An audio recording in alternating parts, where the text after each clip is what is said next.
Clean,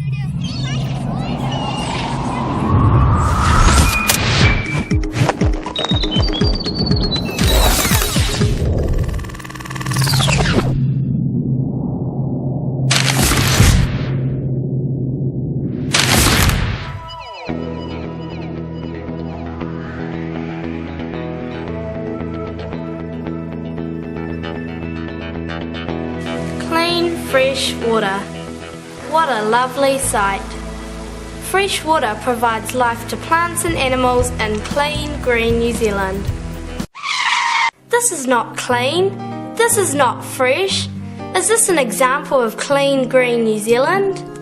Hi, I am Kayla Leonard and welcome to this exciting episode of Kid Witness News. Today we are going to talk about the polluted Piako. The Piako River is in the North Island of New Zealand. It is one of the two main rivers that form the Hauraki Plains. It passes through Ngatea, our town, before entering the Firth of Thames and the Pacific Ocean. Unfortunately, the Piako River is very polluted, which affects the health of Ngatea residents and wildlife. So, is pollution in the Piako River really a problem? What do our local people think? Well, sometimes you see bits of rubbish and dead cows floating down the river, so I would say that it is definitely polluted. We don't think it's that polluted. Yeah, when it's hot, you gotta cool off somehow. You get a little bit of a rash, but it goes away after a little while. I drive over the bridge a lot, but I haven't noticed how dirty it is. So, should those boys really be swimming in the river? Our studies have shown that the Piako River is one of the most polluted rivers in the Waikato region. This graph shows dangerously high levels of phosphorus and nitrogen, which comes from fertilizer use. These contaminants cause plant and algae growth in waterways. These main things are important to the ecology of the river. This other graph shows dangerously high levels of the bacteria E. coli. E. coli are bugs that come from cow feces, which can make you very sick. This means you should not swim in the river.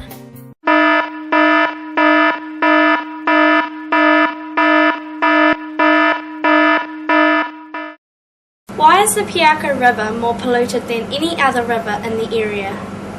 It's because of farming. The Piako area is heavily farmed because it has such rich soil. That means there are a lot more cows that produce more effluent. So, what are farmers doing to help clean up the Piako River and other local waterways?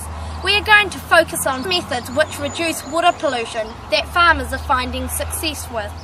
Fencing off waterways from cattle, creating planted waterway margins, spreading effluent away from waterways. Kaihiri farmer Rhys Jones was awarded an Environment Waikato Prize for the efforts he has made to reduce water pollution. He is focusing on creating fenced waterway margins and planting trees around waterways. Creating a fenced grass waterway margin stops cattle from entering the water, which reduces fecal bacteria, helps keep banks stable, and filters phosphorus and sediment from runoffs. As you can see, I'm brought a fence at the moment to keep these cows out of the pond. It costs a lot of money, but it's worth every cent because it's good for the environment. Rhys Jones has also spent a lot of money planting trees around waterways. This has many positive benefits. The trees create a natural barrier so cattle cannot enter the waterways, and the roots of the trees suck up any fertiliser that would usually leach into the water. They also provide a habitat for aquatic life, fish, native birds, insects and plants. Cows do a lot of poos and wees, which farmers call effluent. The question is, where does it all go? These days, farmers use effluent spreaders to spray the effluent over the grass and away from waterways. Central Road farmer Brian Puri uses an effluent spreader on his farm. The effluent from the shed goes through a stone trap before entering an effluent pumping system. It is then pumped across the farm and sprayed on the farmland away from waterways. Today the Piako River is highly polluted because of the intensive dairy farming. However, local farmers are doing their best to prevent further pollution.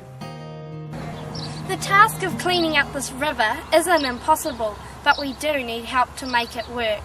The children of today are the environmental leaders of tomorrow. Together we can make the Piako River in New Zealand clean again.